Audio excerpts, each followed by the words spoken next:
अस्सलाम वालेकुम जी। तो अभी तक हमने एथिक्स और प्रोफेशनल एथिक्स पे बात कर रहे थे।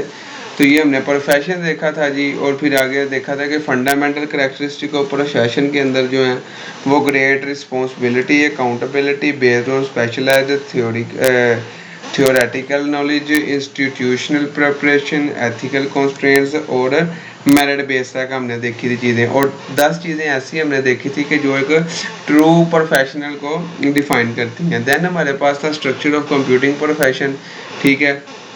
तो इसके अंदर हमने आगे 5 चीज़ें देखी हैं, ठीक है, कि कैसे वो एक स्ट्रक्चर बनाया जाता है। उसके बाद हमारे पास एथिक्स हैं जी। एथिक्स हमें गलत और दुरुस्त में फ़र्क बताते हैं, ठीक है। और इसके अंदर 3 चीज़ें इंक्लूड होती हैं। Meta ethics, study of general principle form which ethical system can be built. फिर मॉरल थ्योरी है, ethical system consisting of the criteria to decide whether individual actions are right and wrong. और practical ethics के अंदर application of ethical system to the analysis of practical solutions, ठीक है। उसके बाद हमारे पास ही आ रहा व्हाट इज प्रोफेशनल एथिक्स। इसके अंदर है ones conduct of behaviour and practice है when carrying out professional work, consulting, researching, teaching. और देन जी the principles of standard that guide member of particular profession in their interaction with internal and external stakeholders. तो वो कह रहा है कि professional जो है आपका, ठीक है, जो भी चीज़ आप पढ़ा रहे हैं या सिखा रहे हैं, कि उसको सिखाने और पढ़ाने के जो रूल्स एंड रेगुलेशंस हैं उनके वो आप कितना फॉलो करते हैं, खा वो किसी ऑर्गेनाइजेशन के अंदर रह गया या बाहर रह गया है। तो वो कह रहा है कि इसको इनटू काउंट किया गया है 4 पॉइंट्स के अंदर है। Relations between professionals and clients, relation between profession and society, relations among professionals, relation between employees and employer, ठीक है।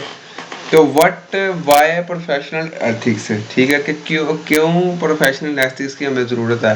क्योंकि ये हमें सक्सेस की तरफ लेके जाते हैं, सुकून की तरफ लेके जाते हैं, और इससे दूसरों का फ़ायदा होता है, ठीक है। जैसे डिसीजन मेकिंग है, अगर हम कोई भी बिल्डिंग कर रहे हैं तो हम ये तो नहीं है कि बस जी भर लो, जल्दी जल्दी पकड़ लो ईंटें और बना दो नहीं, पहले उसका एक स्ट्रक्चर होगा, कितनी कॉस्ट आएगी, कितना टाइम लगेगा, हर चीज़ एक डिसाइड होगा, फिर हम करेंगे। फिर कह रहा है कि professional provide a way of simplicity, ठीक है।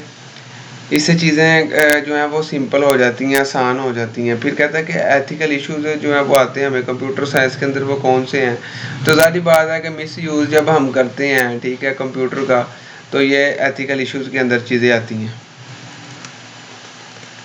फिर हमारे पास प्रोफेशनल कोड ऑफ कंडक्ट है। One of the main characteristic profession is that the professional body establish and enforces a code of conduct on its members, ठीक है। As far as computing is concern most code of the conduct establish by ACM and IEEE undergoes major revision with the passage of time, ठीक है। तो ये 2 organisation international level पे जो कि verify करती हैं, ठीक है, और कोड को पास करती हैं, देन वो पब्लिश कर सकते हैं आप, ठीक है। फिर 8 प्रिंसिपल हैं एथिक्स के, वो बताए जा रहे हैं, जिनके अंदर जनरल पब्लिक है, द क्लाइंट एंड एम्प्लॉयर है, द प्रोडक्ट है, the profession, colleagues, the engineer himself and herself, the ethical management of software engineering projects, ठीक है। तो ये वो सारी उसने एग्जांपल्स दी हैं कि कौन कौन से कंप्यूटिंग एथिक्स के अंदर प्रिंसिपल्स हैं।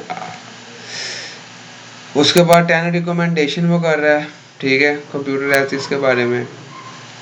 तो वो यही है कि आपने जो है वो किस तरह यूज़ करना है इसको, ठीक है, किसको, कंप्यूटर को।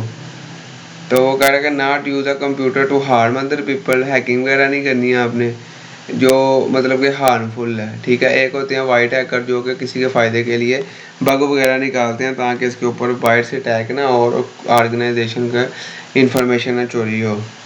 और not interface with other people computers, ठीक है। नॉट स्नूफ, मतलब कि आप ईमेल गलत बना के तो उनका मतलब कि क्रेडिट्स वगैरह, ठीक है, या फाइल वगैरह एक्सेस ना करें, ठीक है। Not use a computer to steal, ठीक है, चोरी करने के लिए किसी की चीज़ ना करें, ठीक है। फिर यही सारा बताया गया कि आपने किसी के नुकसान नहीं पहुँचाना, ठीक है।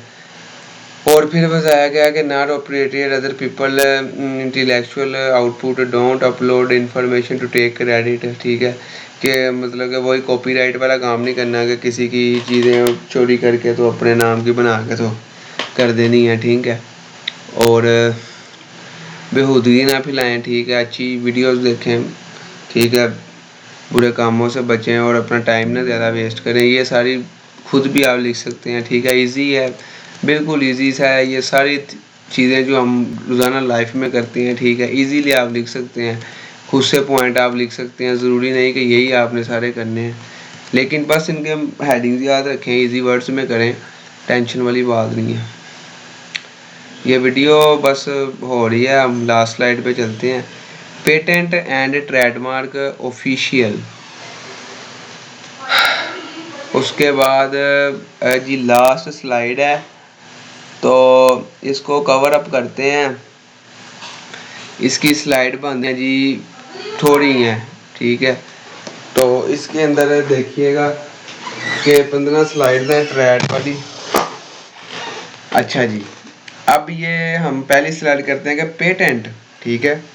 व्हाट इज पेटेंट, ठीक है। पेटेंट होता है कि exclusive right to an invention है which allow you prevent someone else from using your invention for commercial purpose in a particular power for a time, ठीक है।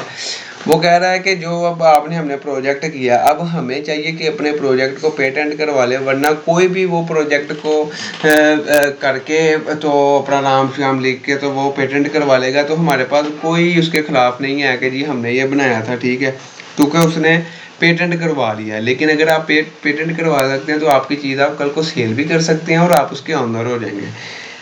Essentially, through a patent, the government gives you the right to exclude other from making, using or sell your invention, ठीक है, कि आप अपनी चीज़ें कर, और ये आप मैक्सिमम 12 ईयर्स तक कर सकते हैं, 12 ईयर्स तक, 20 ईयर्स तक। For example, with the machine as small as a pen you can transfer text from paper directly into a computer, ठीक है। ऐसे सी पेन आपने इंट्रोड्यूस कर दिया, ठीक है, वो मतलब कि जो टच पैड के ऊपर लाइटिंग करते हैं, तो इस तरह चीज़ों को पेटेंट करना है आपने। फिर उसके बाद कह रहा है कि पेटेंट क्राइटेरिया क्या है, उसके अंदर 3 चीज़ें आती हैं। नोवेल्टी, ठीक है, this means that your invention must not have been made public, ठीक है, कि आपने वो पब्लिक के लिए नहीं बनाई, ठीक है, प्राइवेट है। इन्वेंटिव स्टेप आता है, this mean that your project or process must be an inventive solution, ठीक है। It can not be solution that would be clear to a manufacture, क्या आपने कोशिश की है लेकिन उसके बारे में आप क्लियर नहीं है। That take the example of a different attachment method, ठीक है। उसके बाद जो इंडस्ट्रियल एप्लीकेबिलिटी आती है, वो उसके अंदर ये है, the criteria which implies that it must be possible to actually manufacture the new invention. In other words, you can apply for a patent on a new kind of playing card that is easier to hold than existing card, but you cannot obtain a patent for an idea for a new card game, ठीक है। These rules are laid down in the Patent Act 1995, ठीक है। तो ये था हमारे पास patent करवाने के तीन क्राइटेरियाज, ठीक है। अब पेटेंट प्रोसिक्यूशन के अंदर वो बता रहा है 7 स्टेप्स के फाइल नॉन प्रोवेंशियल एप्लीकेशन, ठीक है। जैसे एक सर्टिफिकेट है, certificate of grant of patent, तो उसने ये पेटेंट करवाया हुआ है, ठीक है। रिस्ट्रिक्शन रिक्वायरमेंट आप लगा सकते हैं, ठीक है, आप किस डेट को कर रहे हैं ये मेंशन करना है। Response of office action, examiner interview, notice of announcement, ये सारी चीज़ें आपने इस सर्टिफिकेट के अंदर दर्ज की हैं और उसको पेटेंट करवा लिया, ठीक है। यूरोपियन पेटेंट कन्वेंशन EPC से क्या मुराद है, put 4 criteria of patent ability, ठीक है, जिसके अंदर it is a novel, involves an inventive step, is capable of industrial application, is not excluded, ठीक है। फिर वो कह रहा है कि जापान के अंदर क्या है, तो जापान के अंदर जो पेटेंट क्राइटेरिया है उसके बारे में बताया गया। जापानीज जो हैं वो जो भी इन्वेंट करते हैं, ठीक है, highly advance creation of technical ideas by which nature is utilise invention which are publicly in Japan where as period to the filing of the patent application invention which are described in a distributed publication are made available to the public through electrical telecommunication lines in Japan or elsewhere। ठीक है, वो सारे बता रहा है